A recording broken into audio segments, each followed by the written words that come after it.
अस्सलाम वालेकुम। तो आज हमारे पास ये सर्किट है 4.41। तो इसमें दोनों तरीक़ों से फाइंड करना है, नॉर्टन इक्विवेलेंट और थेवेनिन इक्विवेलेंट। तो सबसे पहले हम ये फाइंड करेंगे कि जो रेजिस्टेंस है उन दोनों की, तो वो रेजिस्टेंस क्या है। तो रेजिस्टेंस फाइंड करने का दोनों का एक ही तरीका है, तो हम पहले उस तरीक़े को यूज़ करते हैं ताकि हम नॉर्टन इक्विवेलेंट और थेवेनिन इक्विवेलेंट फाइंड कर लें। आर थेवेनिन आर नॉर्टन ये सेम होती है जो हमारे पास रेजिस्टेंस पूरे सर्किट की आती है। तो सबसे पहले हम इन सोर्सेज को हटा देंगे ताकि हम नॉर्टन की रेजिस्टेंस और थेवेनिन की रेजिस्टेंस फाइंड कर सकें।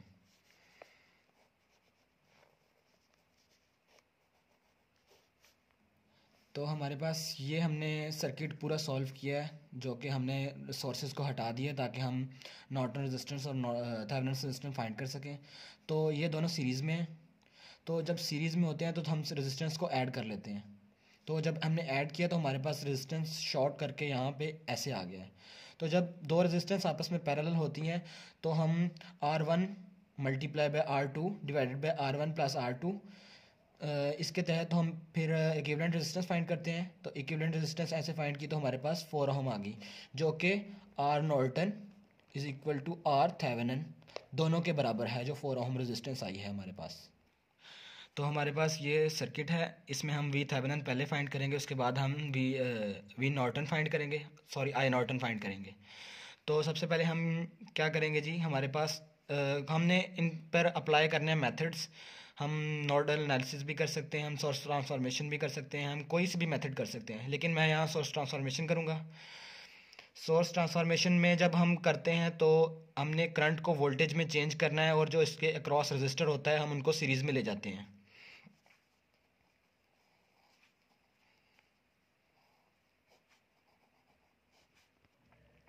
हमने अभी वी थेवेनिन इसमें फाइंड करना है, हमने सोर्स ट्रांसफॉर्मेशन लगाया है तो हमने सर्किट को इस तरह शॉर्ट कर लिया।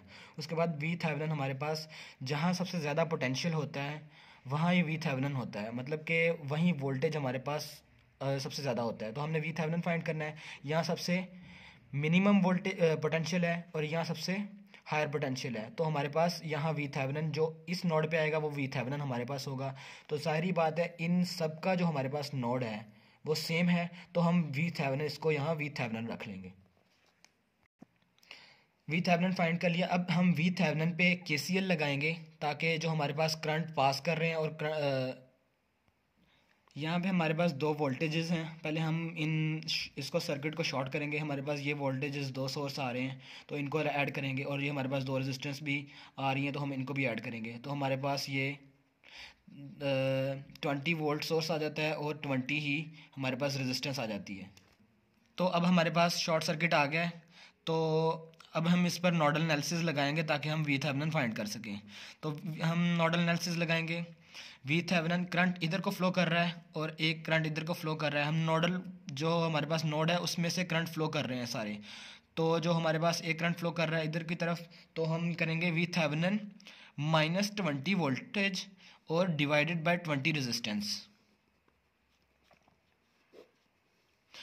करंट हमारे पास जो एक लीव कर रहा है वो हमारे पास 3 है, और जो हमारे पास इधर से करंट पास कर रहा है तो वो वी थेवेनिन, और ये हमारे पास एक रेफरेंस नोड होगा जिससे जहाँ वोल्टेज 0 के बराबर होता है। तो वी थेवेनिन -0 डिवाइडेड बाय 5, तो हमारे पास आ जाता है V Thevenin divided by 5 is equal to 0।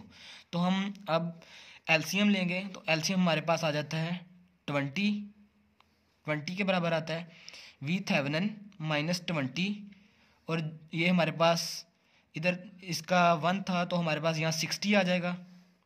तो यहाँ हमारे पास 4 वी थेवेनिन आ जाएगा। अब क्रॉस मल्टीप्लिकेशन से हमारे पास जो 20 है वो ख़त्म हो जाएगा, तो हमारे पास वी थेवेनिन टोटल मिला के 5 वी थेवेनिन, और ये हमारे पास -20 है और ये प्लस का 60 है, तो हमारे पास +40 वोल्ट आ जाएगा। तो अब हम इसको उधर उठा के ले जाएंगे, वी थेवेनिन हमारे पास आ जाएगा -40 और divided by 5, divided by 5, V Thevenin हमारे पास आ गया -8 वोल्ट। अब हमने जो शो करना है वो हमने थेवेनिन इक्विवेलेंट सर्किट जो है वो शो करना है। थेवेनिन इक्विवेलेंट रेजिस्टेंस में हमारे पास एक वी थेवेनिन होता है, जो हमने वी थेवेनिन लिख लिया, -8 वोल्ट है जो कि हमारे पास वी थेवेनिन है। और वी थेवेनिन में जो आर थेवेनिन होती है वो हमेशा सीरीज़ में होती है, तो हम सीरीज़ में इस तरह लगाएंगे। जो हमारे पास 4 ओम आई थी थेवेनिन रेजिस्टेंस, और उसके बाद ये हमारे पास हो गया थेवेनिन्स इक्विवेलेंट सर्किट। हम यहाँ आई नॉर्टन फाइंड करेंगे इस सर्किट में। तो ये है उसका नेक्स्ट पार्ट।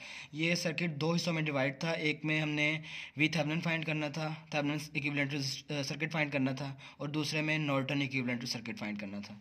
तो ये हमारे पास सेकंड पार्ट है। हमने आई नॉर्टन फाइंड करना है। आई नॉर्टन जब भी फाइंड करते हैं तो हमारे पास जहाँ जो नोड दिए गए होते हैं जिनके अक्रॉस फाइंड करना होता है करंट, तो हम उसमें शॉर्ट सर्किट कर देते हैं एक वायर लगाकर। तो अब हमारे पास हम इसको थोड़ा और शॉर्ट सर्किट बनाएंगे, क्योंकि जब भी हमारे पास यहाँ से करंट आएगा, करंट हमारे पास कभी भी रेजिस्टर से फ्लो नहीं करेगा जब उसके सामने एक सीधी वायर जिसमें रेजिस्टेंस बिल्कुल भी ज़ीरो होगी, तो वो सारा का सारा करंट इस साइड से पास कर जाएगा इसकी बजाय। तो हम इसको शॉर्ट सर्किट बनाएंगे। हमने अगले ये जो स्टेप हमने शॉर्ट करके सर्किट बनाया है, हमने इधर नोड देखा है। हमने हमारे पास जो केसीएल में होता है ना, किसी भी नोड पे जो हमारे पास आ रहा होता है वो ज़ीरो होता है। हमारे पास केसीएल में जितने भी करंट एक नोड पे जाते हैं वो टोटल मिला के ज़ीरो बनाते हैं। तो एक केसीएल में इधर हम ज़ीरो वोल्टेज रखते हैं, ताकि हमारे पास यहाँ ज़ीरो है, जितने भी करंट निकल रहे हैं यहाँ पास अंदर एंटर हो रहे होते हैं, तो ज़ीरो हो जाता है उस पर वोल्टेज।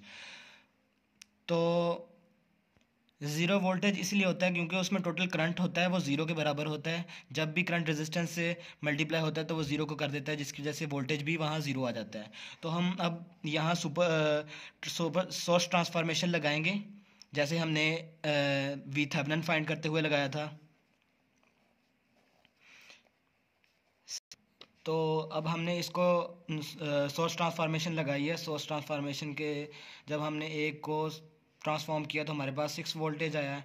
तो उसके बाद हमने 6 ओम रेजिस्टेंस और 14 ओम रेजिस्टेंस को इकट्ठा किया है, और 14 वोल्टेज सोर्स और 6 वोल्टेज सोर्स को इकट्ठा किया है। तो हमारे पास यहाँ आ गया 20 वोल्टेज सोर्स, और हमारे पास 20 रेजिस्टेंस आ गई है। तो हम यहाँ नोडल एनालिसिस इस वोल्टेज पे लगाए, इस नोड पे लगाएंगे जहाँ ज़ीरो वोल्टेज है।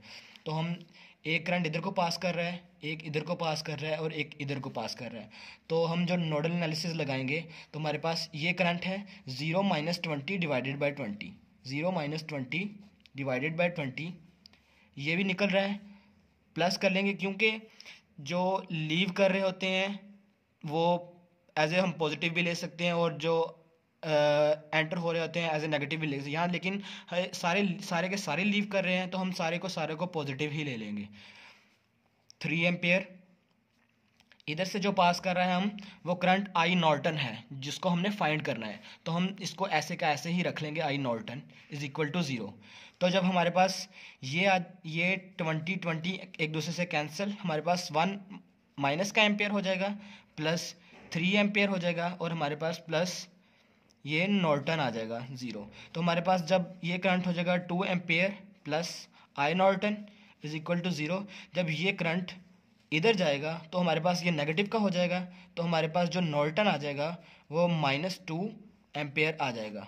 तो ये हमारे पास नॉर्टन नेगेटिव का आ गया जो करंट है। तो हमारे पास जो इक्विवेलेंट सर्किट बनेगा वो इक्विवेलेंट सर्किट कुछ इस तरह बनेगा, -2 एम्पेयर।